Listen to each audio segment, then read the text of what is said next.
Obrigado, senhor presidente. Primeiro agradeço a Vossa Excelência pela confiança para exercer essa missão aqui no Senado. Passo ao relatório.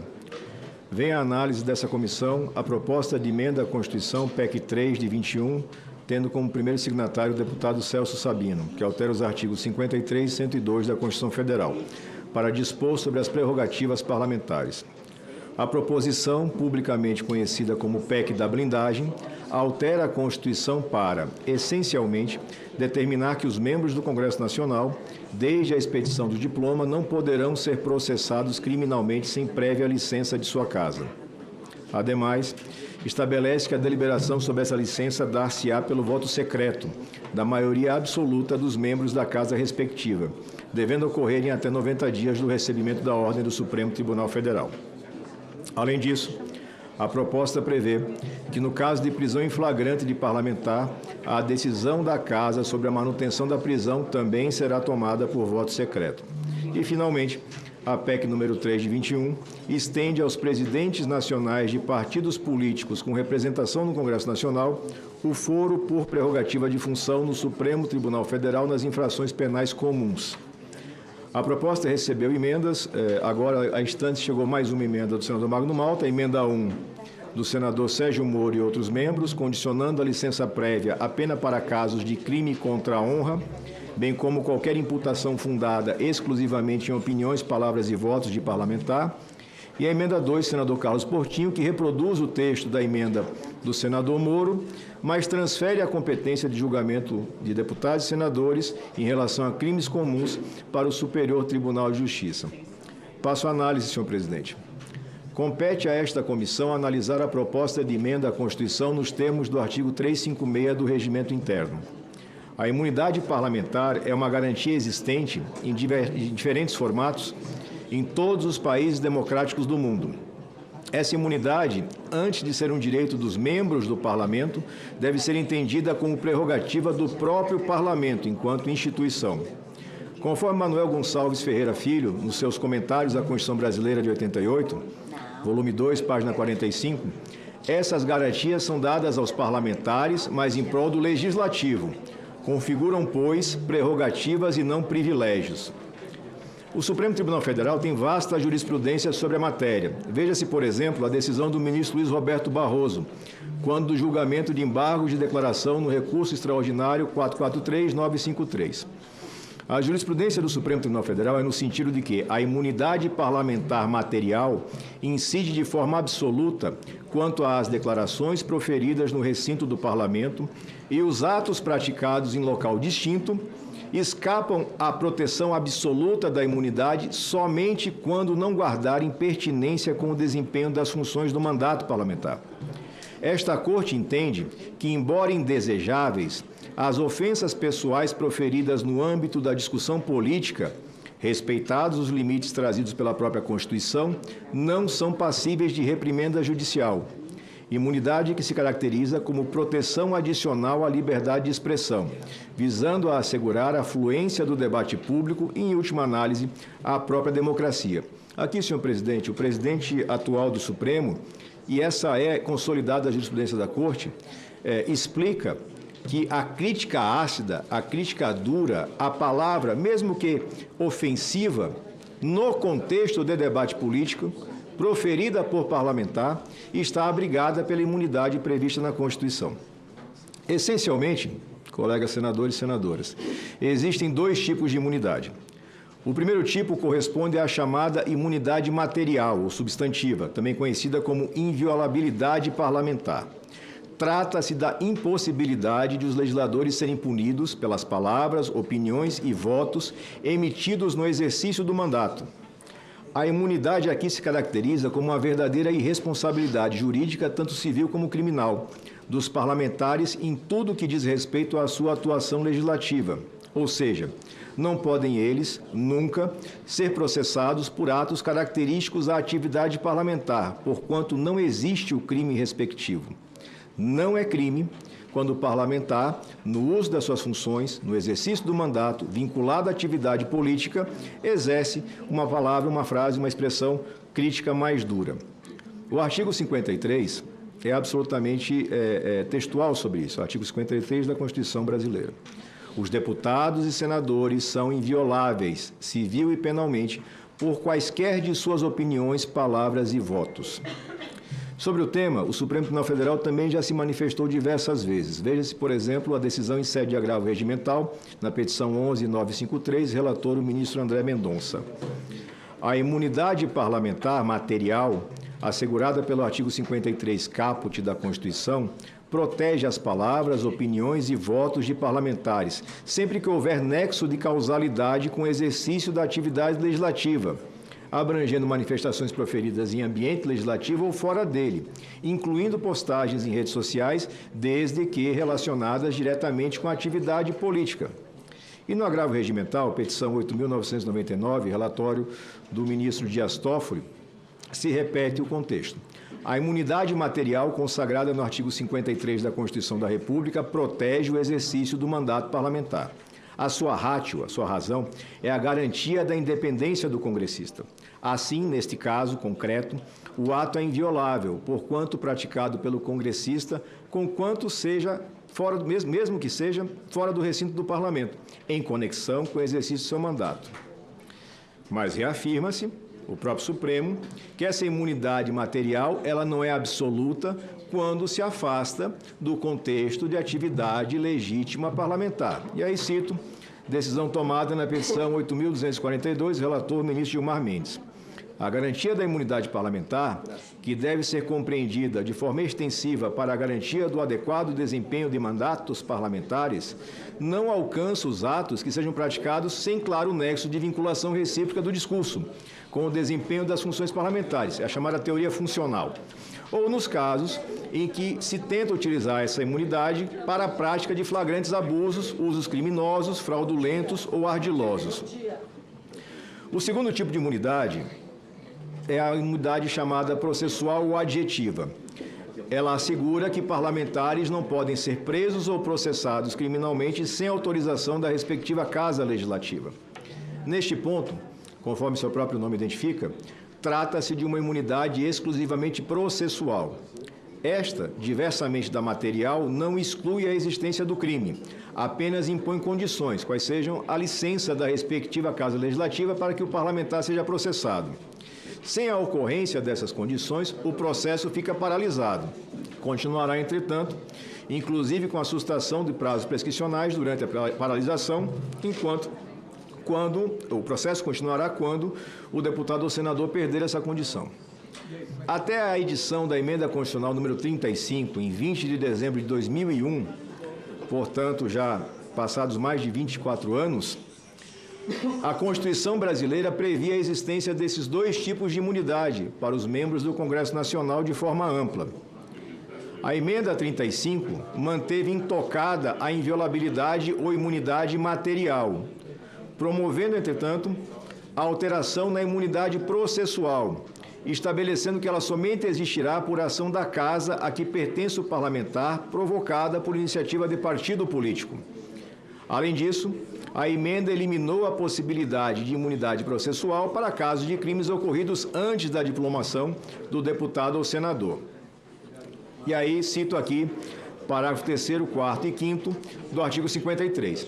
Recebida a denúncia contra senador ou deputado por crime ocorrido após a diplomação, o Supremo Tribunal Federal dará ciência à Casa respectiva que, por iniciativa de partido político nela representado e pelo voto da maioria de seus membros, poderá, até a decisão final, sustar o andamento da ação. O pedido de sustação será apreciado pela Casa respectiva no prazo improrrogável de 45 dias do seu recebimento pela mesa diretora. A sustação do processo suspende a prescrição enquanto durar o mandato. A PEC sob análise, a PEC da blindagem, na prática, ela busca recriar a imunidade processual em termos ainda mais benéficos do que aqueles que existiam na Constituição originária, para detentores de mandato parlamentar. Assim, se aprovada a proposição, teremos como principal alteração o retorno a essa situação anterior, reestabelecendo a regra de que os membros do Congresso Nacional, desde a expedição de diploma, não podem ser processados criminalmente, independentemente do tipo de crime ou da data em que foi cometido, sem prévia licença da sua casa, pelo voto secreto da maioria absoluta dos membros da casa respectiva. A única alteração nesse ponto é que nesta PEC, PEC da blindagem, se diz que esse prazo para deliberação não será mais de 45 dias, mas sim de até 90 dias.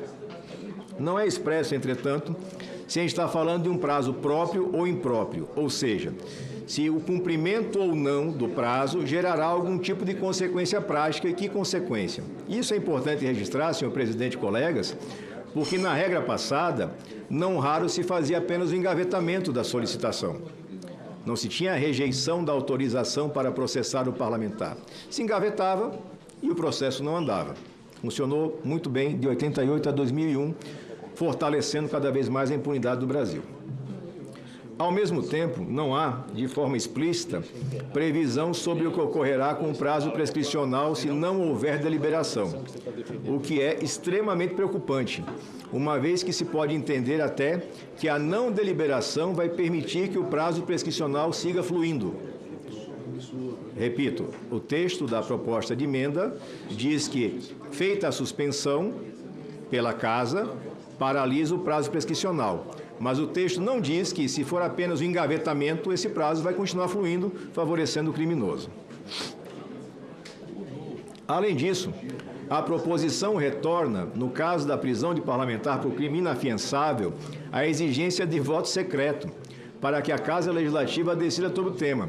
Esse voto secreto, senhor presidente, ele foi extinto pela emenda constitucional 35/2001 e depois a 76, salvo engano. Ademais, é explicitado que cabe ao Supremo Tribunal Federal o deferimento de medidas cautelares de natureza pessoal ou real em desfavor de deputados ou senadores, o que, em tese, poderia levar ao entendimento de que esse deferimento depende da decisão do Pleno da Corte. Em relação, e aí é um ponto muito importante, eu peço a atenção dos colegas, em relação à constitucionalidade da proposta, temos as seguintes considerações. Quanto à constitucionalidade formal, ainda que não caiba a uma casa arguir a tramitação feita pela outra, cabe registrar que esta PEC 3 está sendo contestada já nesse momento no Supremo Tribunal Federal por vários deputados, em razão da sua tramitação e aprovação bastante tumultuadas. Mas essa é uma questão que cabe à casa vizinha. Por outro lado, quanto à constitucionalidade material, importante a essa altura sublinhar que o contexto de confecção da PEC 3 de 21 denota sua real motivação, diametralmente oposta àquilo que alegadamente deseja implementar. Ou seja, exteriormente, a PEC faz crer que almeja um determinado resultado, quando, na verdade... Peço aos senhores assessores silêncio para que nós possamos ouvir o senador Alessandro Vieira. Por obséquio. Obrigado, senhor presidente. Retomo. Ou seja, esta PEC exteriormente faz crer que almeja um determinado resultado, quando em verdade o que se procura é exatamente o inverso. Dito de forma absolutamente clara, para a compreensão da Casa e de quem nos acompanha. A PEC que formalmente aponta a ser um instrumento de defesa do Parlamento é, na verdade, um golpe fatal na sua legitimidade, posto que configura portas abertas para a transformação do Legislativo em abrigo seguro para criminosos de todos os tipos. Essa é uma PEC que abre as portas, definitivamente abre as portas do Congresso Nacional para o crime organizado. Trata-se do chamado desvio de finalidade, patente no presente caso, uma vez que o real objetivo da proposta não é o interesse público, e tampouco a proteção do exercício da atividade parlamentar, mas sim atender aos anseios escusos de figuras públicas que pretendem impedir ou ao menos retardar investigações criminais que possam vir a prejudicá-los. Sobre a aplicabilidade do desvio de finalidade no âmbito legislativo, confira-se a doutrina de Caio Tácito. E aí faço a citação do doutrinador reconhecido, que explica que você não pode ter um ato formalmente destinado para uma finalidade considerado válido, posto que o conteúdo desse ato se destina a um sentido totalmente oposto, né? O próprio Supremo Tribunal Federal, em diversos precedentes, invocou a vedação ao desvio de finalidade como imperativo para declarar a inconstitucionalidade de normas. Por exemplo, a DPF 218, relatoria de Gilmar Mendes, ministro Gilmar Mendes, em que foi declarada a inconstitucionalidade dispositiva de uma legislação editada pelo município de Ponte Nova, Minas Gerais, porquanto se tinha ali, como uma das principais razões de decidir, a ocorrência de desvio de finalidade. Naquele caso, a finalidade aparente da lei era legislar sobre interesses locais, municipais e proteção de meio ambiente, mas, ao fim e ao cabo, aquela legislação tentava impedir a aplicação de legislação de competência privativa da União. Voltando aqui para a intitulada PEC da blindagem. É fato que, se a proteção originalmente prevista na Constituição Federal de 88 objetivava salvaguardar o munus público de mandatários para que pudessem debater, votar e fiscalizar de modo independente, sem receio de perseguições ou retaliações por parte de outros poderes, o que faz a proposta em comento é justamente subverter essa ordem. Sob a aparência de constitucionalidade, o que efetivamente se pretende com a PEC da blindagem não é dar condições plenas aos parlamentares para exercerem a sua atividade fim, mas sim blindá-los dos processos e das penas por cometimento de crimes das mais variadas espécies. A história dos anos posteriores à promulgação à atual Constituição é bastante ilustrativa. Em 13 anos de vigência do texto constitucional até o advento da emenda 35 de 2001, apenas entre quase 300 pedidos de investigação foi aprovado pela Câmara dos Deputados, contra o deputado, à época Jabes Rabelo, acusado de receptação de veículo roubado.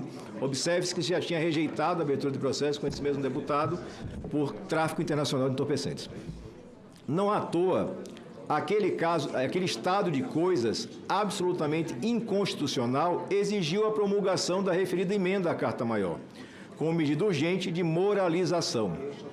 Antes dela, repita-se, a necessidade de licença prévia das casas funcionava de fato como um ardil para perpetuar a impunidade dos parlamentares, mediante recusas ou meros engavetamentos dos pedidos feitos pela Justiça. Atualmente, diante da não exigência de licença prévia da Câmara ou do Senado para autorizar a apuração criminal contra parlamentares, fato é que o número de investigados em inquéritos ou que figuram como réus em processos penais é estimado em mais de 2 centenas, dentre os quase 600 parlamentares federais brasileiros. Um aumento significativo comparado com o período de impunidade anterior à emenda 35, o que aponta que essa emenda, a emenda 35, teve sucesso em reduzir a impunidade no Brasil, mesmo que ela ainda seja tão presente na nossa nação. Portanto, a PEC em comento materializa um vício insanável de desvio de finalidade, o qual compromete a própria rigidez do ato normativo. O referido Instituto do Desvio de Finalidade é transposto da seara administrativa, para o qual foi principalmente desenhado, para a análise de constitucionalidade da norma que se pretende ver incorporada ao texto constitucional. Nesse sentido, o poder constituinte derivado do reformador, o poder que nós exercemos de reforma posterior à Constituição, ao apresentar a proposta de emenda à Constituição sob exame, que é a PEC da blindagem, desnatura toda a teleologia das imunidades parlamentares, valendo-se da excepcionalidade de uma emenda à Constituição para satisfazer interesses particulares espúrios. Ora, tal desvio de finalidade é flagrante e se descortina através da desconexão entre os meios propostos e o fim pretensamente legítimo. A proteção de mandatos parlamentares, senhor presidente, colegas senadores e senadoras, não é compatível com a criação de obstáculos para a investigação de crimes como, por exemplo, homicídio, corrupção passiva, tráfico de drogas, lavagem de dinheiro, organização criminosa. Quando se tentava investigar crimes dessa natureza no passado, não se tinha andamento. E essa casa, esse Congresso, teve a coragem lá em 2001 de corrigir esse erro. Estamos tentando retroceder o erro. 24 anos. Ao contrário, senhor presidente, a apuração desses eventuais ilícitos penais cometidos por parlamentares fortalece sobremaneira a legitimidade do parlamento. O parlamento não pode tolerar que as prerrogativas dos seus representantes se transformem em privilégio pessoal, a servir de escudo para bandido contra a justa responsabilização criminal.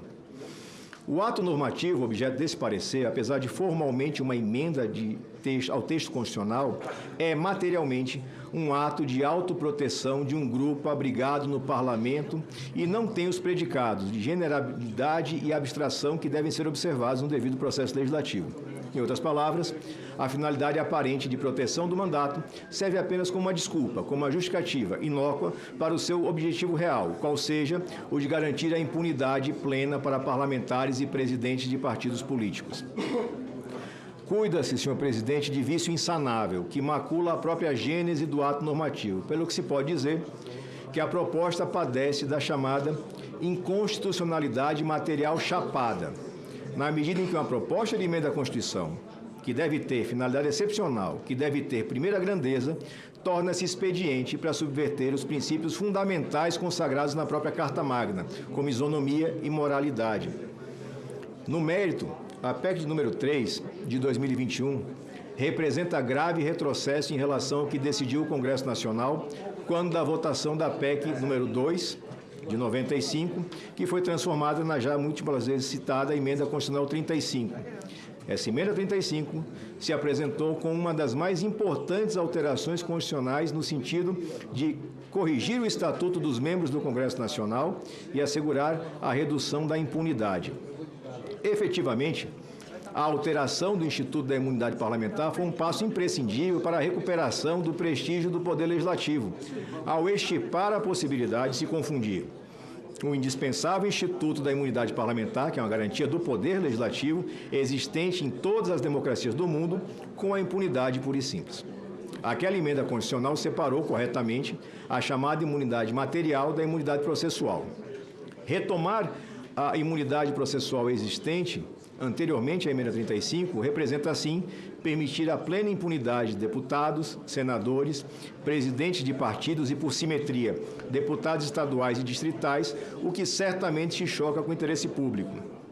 Além disso, a PEC número 3, a PEC da blindagem, também representa um gigantesco passo atrás no tocante à transparência, ao exigir voto secreto para a deliberação sobre autorização para que parlamentares sejam processados e para que a Casa Legislativa resolva sobre os casos de prisão em flagrante. Trata-se aqui de anular a importante decisão tomada no Congresso Nacional na PEC 43, que se converteu na Emenda Constitucional 76 de novembro de 2013, que aboliu a votação secreta para os casos de perda de mandato de deputado ou senador ou apreciação de veto. Essa emenda, a emenda 76, representou outro importante avanço na transparência da atividade parlamentar. Em outras circunstâncias históricas, a adoção do voto secreto no processo legislativo, em outros momentos da vida parlamentar, foi justificada com o argumento de que era necessário proteger o detentor do mandato parlamentar das pressões oriundas das diversas instituições detentoras de poder político-administrativo, como executivo, e daquelas pressões oriundas de entes dotados de poder econômico, ou ainda nos processos de cassação de mandato, por conta das possíveis pressões de colegas parlamentares. Veja, no exame de veto presidencial, aposto a algum projeto de lei, o voto secreto, na legislação anterior, seria necessário para proteger o parlamentar de eventuais represálias do Executivo. Já no processo de cassação do parlamentar, o voto secreto seria justificado para evitar o constrangimento do parlamentar em votar para a cassação de um colega seu. Na realidade, senhor presidente, e essa realidade evolui com o tempo, no nosso país e no mundo, na presente quadra histórica, essas objeções foram todas elas superadas, as quais, a seu modo e no seu tempo, tiveram seu mérito e oportunidade. Hoje, diante da presença maior e mais expressiva da cidadania no acompanhamento das atividades do Congresso Nacional, podemos entender e afirmar que o controle social da atuação parlamentar contribui para o aprimoramento da atuação do Poder Legislativo. Os nossos eleitores têm o pleno direito de saber como votamos, até para que possam exercer o seu digno e justo controle social. A emenda 76, em 13, ao tornar abertas e públicas deliberações do Congresso Nacional, revelou as necessárias transparência e publicidade que devem reger a vida pública e devem reger, evidentemente, o funcionamento das instituições do Estado. E, ao mesmo tempo, ela contribuiu para que a vigilância cidadã e a sindicabilidade pela sociedade sobre a atividade do Congresso Nacional, os deputados federais, senadores e, sempre por simetria, estaduais e distritais. Parece-nos clara, então, a necessidade de distinguir o direito ao voto secreto, que a Constituição e as leis asseguram ao cidadão eleitor, muitas vezes hipossuficiente, com essa pretensão de voto secreto no parlamento, voto proferido por representante eleito. A esse respeito, nos valemos de uma decisão tomada no seio de uma cautelar, a DPF 378, o relator, ministro Edson Fachin, futuro presidente do Supremo Tribunal Federal, escolhido relator pelo atual presidente Roberto Barroso. Nesse caso, Não se pode invocar como justificativa para o voto secreto a necessidade de garantir a liberdade ou a independência de congressistas, afastando a possibilidade de ingerências indevidas. Se a votação secreta pode ser capaz de afastar determinadas pressões, ao mesmo tempo, ela enfraquece o controle popular sobre seus representantes, em violação aos princípios democrático, representativo e republicano, fundamentais, cláusulas pétreas da nossa Constituição do nosso país. Cabe ao eleitor, assim, o direito pleno ao sigilo de voto. Ao representante político, salvo raríssimas exceções, se cabe a aplicação, em regra, de princípios de publicidade e democracia, que obrigam o parlamentar a prestar contas do seu comportamento ao eleitor e à sociedade.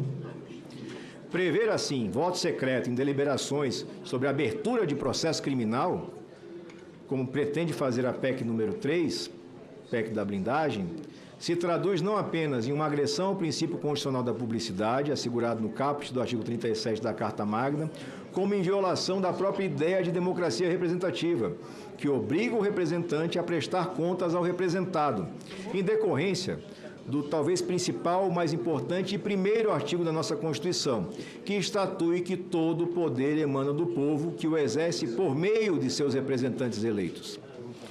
No que se refere à ampliação do foro de prerrogativa a presidentes de partidos políticos, senhor presidente, trata-se de providência totalmente desarrazoada, na medida em que se está estendendo este foro para dirigentes de entidades de direito privado que não exercem função estatal. Temos aqui uma verdadeira distorção do Instituto, que doutrinariamente se destina a ocupantes de elevados cargos públicos. Efetivamente, e aí novamente me socorro da jurisprudência consolidada do Supremo Tribunal Federal, petição 11.318. A doutrina aponta para o duplo escopo do foro especial, o foro privilegiado. De um lado, evitar pressões externas sobre o órgão julgador e, de outro, proteger a dignidade de determinados cargos públicos, garantindo tranquilidade e autonomia ao seu titular. São duas perspectivas que, reunidas, servem para justificar a prerrogativa de foro e elas não estão presentes, obviamente, para presidente de partido, mais ainda quando nós temos, neste momento, presidentes de partido sujeitos a investigações e, eventualmente, a processos criminais. Vale ainda comentar que se pode considerar que o exercício do mandato já é suficientemente protegido pela Constituição, com a imunidade material garantida e com o direito da Casa Legislativa a sustar os processos que entender abusivos. E aí cito um exemplo concreto, senhor presidente. Há pouquíssimos dias, a Casa Vizinha suspendeu parcialmente os processos referentes ao deputado federal Alexandre Ramagem. O deputado federal Alexandre Ramagem teve os processos referentes a atos praticados por ele após a sua diplomação suspensos por decisão da Casa Legislativa respectiva, que é a Câmara dos Deputados. Com isso tudo, observa-se que o objetivo real da PEC da blindagem é proteger autores de crimes graves, como corrupção, lavagem de dinheiro, organização criminosa, tráfico de entorpecentes e infiltração cada vez mais na atividade de milícias e facções no nosso país. Isso configura um absolutamente claro desvio de finalidade e, por consequência, uma absoluta inconstitucionalidade chapada.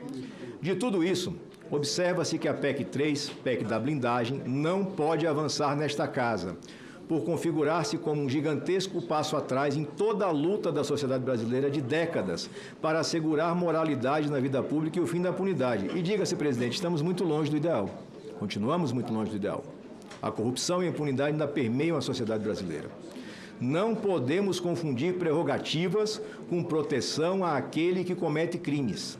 A sociedade brasileira grita no sentido diametralmente oposto, ou seja, ela almeja o fim da impunidade, como as amplas manifestações públicas sinalizaram no último domingo. No tocante às emendas de número 1, 2 e 3, elas restam prejudicadas, conforme o artigo 301 do Regimento Interno do Senado. Na medida em que o parecer é pela rejeição, não é necessário fazer apreciação das emendas. Entretanto, em respeito aos seus subscritores, e também a quem nos acompanha, que precisa receber informação de qualidade para afirmar seu entendimento, nós também nos manifestamos quanto ao mérito das emendas apresentadas, de forma contrária, uma vez que não nos parece caber a distinção no caso de crimes contra a honra de forma absoluta. Existe jurisprudência farta e antiga sobre a matéria, citei em vários pontos desse voto, desse relatório, estabelecendo a não aplicabilidade da imunidade material a pronunciamentos difamantes, injuriosos ou caluniosos que não tenham vínculo com a atividade parlamentar. A narrativa segundo a qual a atividade parlamentar se encontra cerceada no Brasil não se sustenta em fatos, o que se pode demonstrar objetivamente. Compulsando as falas públicas de inúmeros parlamentares federais, dentre eles ilustres membros desta comissão, é muito fácil encontrar fartos registros de críticas contundentes a atos praticados por membros do Supremo Tribunal Federal, proferidas na tribuna, em entrevistas ou em redes sociais. Da mesma forma, senhor presidente e colegas, se encontram presentes atos concretos, pedidos de CPI, pedidos de impeachment, votos contrários à indicação de ministros, votos contrários à condução ou recondução de Procurador-Geral da República, sem que se tenha registro de nenhum tipo de processo criminal ou admoestação por conta deste legítimo exercício da atividade parlamentar. E aí citaria exemplos, mas a pedido do meu amigo Expedião Amin, não vou citar nominalmente, porque são muitos. Mas aqui nesta fileira, seguramente todos já proferiram discursos duríssimos com relação a decisões de ministros, a conduta de ministros. E nenhum dos que está aqui sentado responde a processo por isso. Nenhum. Nem aqui, nem na outra casa. Por outro lado, analisando os raros casos de parlamentares federais objeto de denúncias ou de processos exclusivamente por crime contra a honra, verifica-se que, em regra, e um levantamento feito por colegas, senhor presidente, aponta algo em torno de 40 parlamentares federais que teriam processos por crime contra a honra em tramitação. Analisando esses casos, verifica-se que, em regra, esses fatos que viraram procedimentos se referem a condutas absolutamente apartadas da atividade parlamentar ou que ultrapassam largamente o patamar da crítica ácida. E vou citar 3 exemplos, só para fins ilustrativos. O deputado André Janones, que pertence ao autodenominado campo progressista. Ele responde a uma queixa-crime apresentada pelo ex-presidente Jair Bolsonaro, porque ele afirmou, entre outras coisas, que Bolsonaro é assassino, miliciano, ladrão de joias, ladrãozinho, bandido fujão, entre outras ofensas. Já os deputados Gilvanda Federal e Gustavo Gayer, do chamado campo conservador, respondem a queixas-crime apresentadas pela deputada federal Gleisi Hoffmann, hoje ministra, por afirmações como deve ser uma prostituta do caramba ou Lula ofereceu Gleisi Hoffmann como um cafetão oferece sua funcionária em uma negociação entre gangues. Com todo respeito, me parece absolutamente impossível atrelar tais agressões ao legítimo exercício do mandato parlamentar, mas, argumentando por absurdo, como se diz em direito, de toda sorte, a proteção já garantida na Constituição para opiniões, palavras e votos dos parlamentares. E, além disso, a garantia da sustação posterior, mesmo para esses casos aberrantes, caso ocorra a provocação de partido político e aprovação por maioria da Casa Legislativa respectiva, é possível a sustação do processo, conforme já diz o parágrafo 3º do artigo 53 da Constituição Federal, o que reforça a completa inutilidade prática das emendas apresentadas. Esta garantia já existe.